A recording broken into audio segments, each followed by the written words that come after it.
He was once one of the greatest fighters of all time. Tony posted a meme, I feel like a couple days ago, he showed like his last 7 opponents. Yeah, they're all up, like they all fell off a train. He was supposed to be the man that beat Nurmagomedov. I don't see Khabib being able to control Tony in wrestling the way that he controls anyone else. Then everything went downhill, and quickly he got older and just kept on losing. Every time him and Khabib were scheduled, somebody fell out. Tony's like, next man up. That next man up type of attitude eventually catches up to you. But to see where things went wrong, let's go back.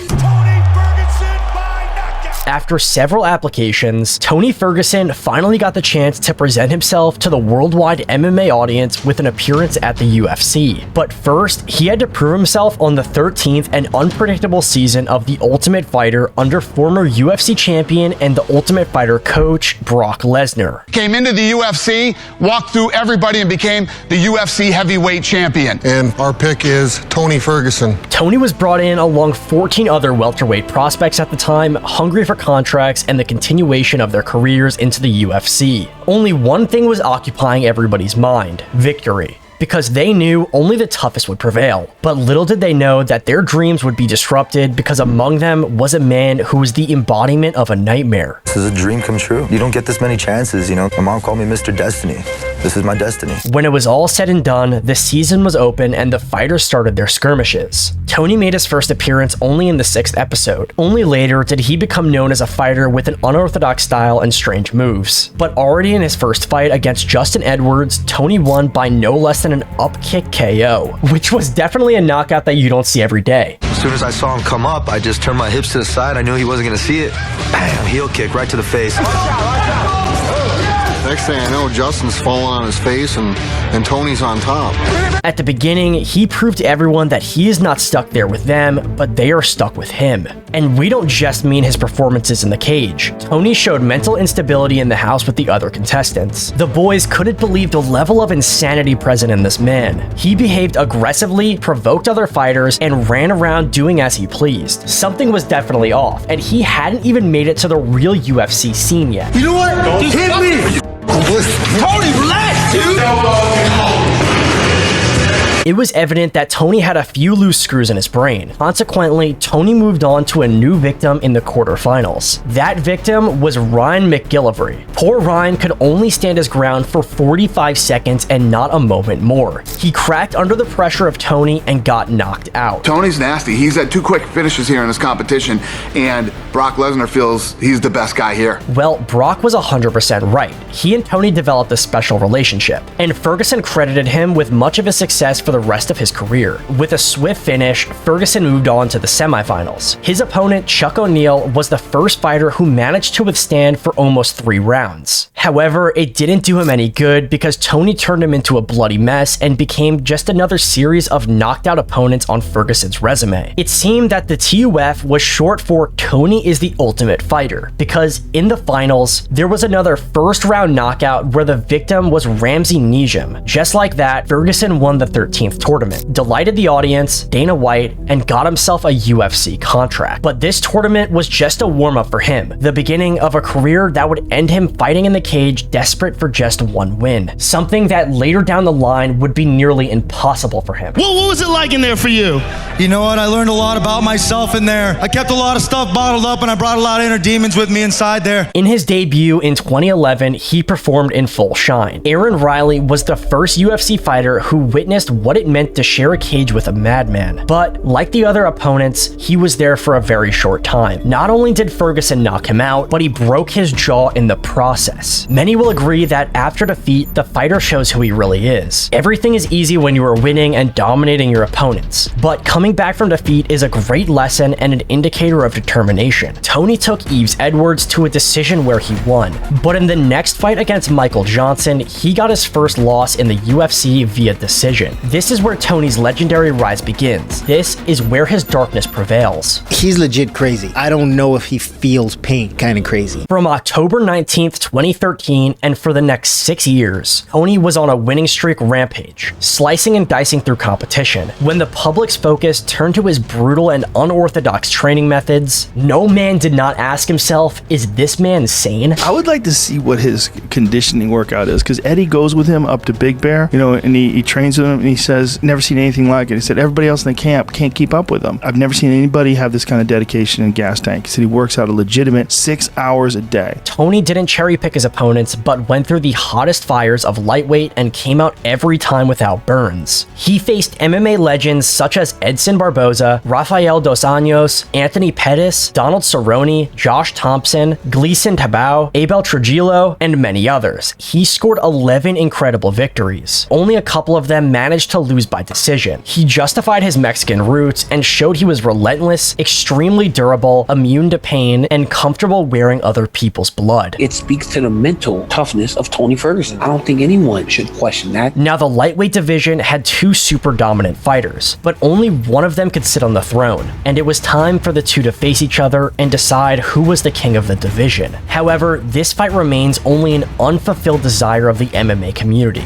because it was scheduled as many as 5 times and never came to fruition. Unfortunate factors such as injuries, visa issues, and failed weight cuts didn't allow us to enjoy this delicate fight. From 2015 to 2020, both had back and forth battles to schedule the bout, but this legendary saga was not witnessed and fate was determined to keep them apart. But even if you had told me this is just like any other fight, it can't be. It can't be. Not with the history. Why? Because everybody wants to hype it? It's not made up hype. There's no made up hype. Everybody else wants to hype it up. I call it more hype, right? With the MOAR, like more hype. Everybody wants to keep hyping it up. Although Tony never got to test himself against Nurmagomedov, in 2017, when the fight was canceled for the 3rd time, Ferguson defeated Kevin Lee to become the interim champion. However, half a year later, there was an accident during UFC media obligations. Ferguson tripped over a production cable on a Fox set and tore the lateral collateral ligament in his knee. Talk about this man's bad luck. And Tony got stripped of the title due to inactivity, which did not prevent him from remaining the champion in the eyes of the people. There's no fucking way Tony Ferguson got hurt a week before the fight. That's the first thing I thought. I'm like, oh my God, everyone's going to think this is April Fool's. But Ferguson began to show that he was his own worst enemy. Instead of resting and healing, his hunger for competition was growing. And this is where Tony's winning streak reached its peak. His career will be destroyed only in the following year. But in 2019, unbelievable problems came knocking on his family's door. What's your husband's name? Tony Ferguson. Okay, and is he there by himself or is there anyone else there? I just want to let the chickens know he's a professional fighter. I don't want no cop to get injured. It was a phone call that still chills blood in the body to this day. Tony's wife, Christina, filed a restraining order against her husband in March 2019, stating atypical conduct such as severe paranoia, not sleeping for days, pulling apart their home fireplace, throwing holy water at her, and believing that a tracking chip had been implanted in his leg during reconstructive knee surgery. It looked like the demons in his body and mind were getting stronger and taking control. Unfortunately, it sucks that everybody had to see it, but you know, everybody has their inner demons. Fortunately, she did not unleash physical violence and obtained the restraining order as a preventive move to get him to take care of his mental health. One cannot help but wonder how physically dangerous and mentally unstable you must be for your wife to warn the police to be careful. April 2019, his restraining order was dropped, allowing him to continue his MMA career, even though the continuation of his career was a huge mistake. She could have used this situation against him and ruined his already violent life, but caring for her husband and his mental state was more important than anything else. Unfortunately, unlike her,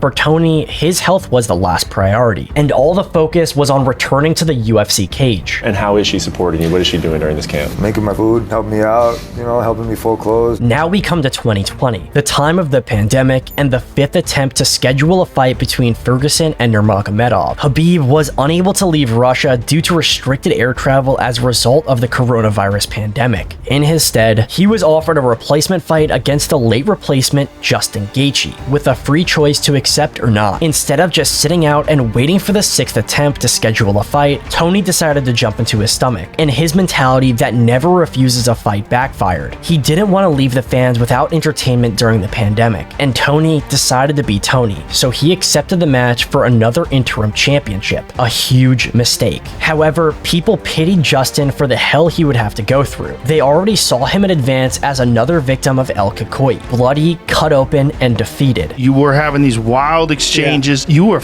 poking, hitting Tony. First of all, Tony Ferguson is made out of metal. He doesn't have a chiseled neck. Right, he's not built like Mark Hunt. It's so unique to me. He's so tough. Is it a choice to go to sleep or not? Like, even though things were not going well for Tony for a while, he didn't even dream that he was coming to an end. In early May, Tony Ferguson, we knew, stepped into the cage against Justin Gaethje and came out a completely different person. Due to the pandemic, the audience seats were empty, and Gaethje's fists rang out like explosions. Ferguson was eating his artillery for 5 rounds. Justin Gaethje became the first man to not only beat but break Ferguson. He knocked the boogeyman out of him forever. Tony again proved too tough for his own good. He chose to eat everything Justin threw and refused to fall. Sustained damage equal to the worst car accident, but the worst damage was the internal one. Have you ever felt like, dang, Tony hasn't been the same since I fought him? Have you ever felt even slightly bad about that? no, because again, if he could change positions with me, he would do that in a heartbeat.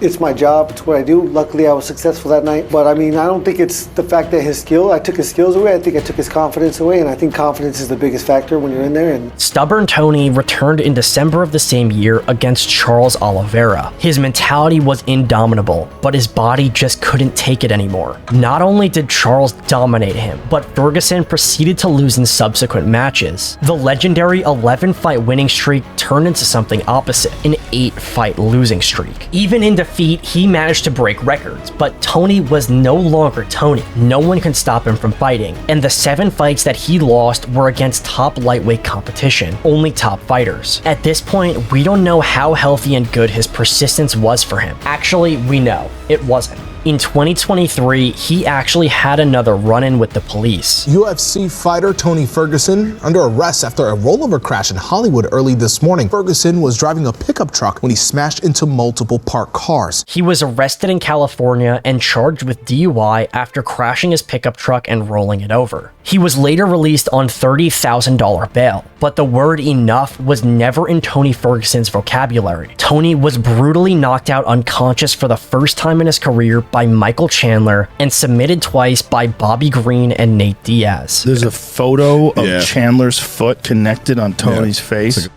a Dali painting. It's wild. He became an old punching bag, and at no point did he ever think about retirement. 2 things were on his mind, as in the days of his prime: Khabib and the lightweight title. Like all the punishment he went through wasn't enough, he brought in David Goggins to prepare for the fight where he reached the limit of human endurance. He threw up during his training and went through Hell Week, which Goggins says no one has done before him. Even in defeat, he managed to fascinate us. But as time passed, the hope of his victory turned into stress for his hardcore fans. From fight to fight, fans, fighters, and even Dana White were begging him to stop. He took a lot of damage in that first round, but then he tried to fight back, and I think that's what, 7 losses in a row now. I would love to see Tony retire. And what did Ferguson do? He came back for another loss. He was finished by Michael Chiesa with a submission in the first 2 minutes of the fight. All fighters, when they retire, leave their gloves in the center of the cage after the fight and call it a day. But Tony, as we said in the beginning, is not like all fighters. And even his quote-unquote retirement isn't what we're used to seeing from UFC fighters, as he only left one of his gloves, showing that he isn't giving it up fully. If you made it to this part of the video, then click one of the videos that just popped up on screen. Make sure to drop a sub. I'll see you later. Peace.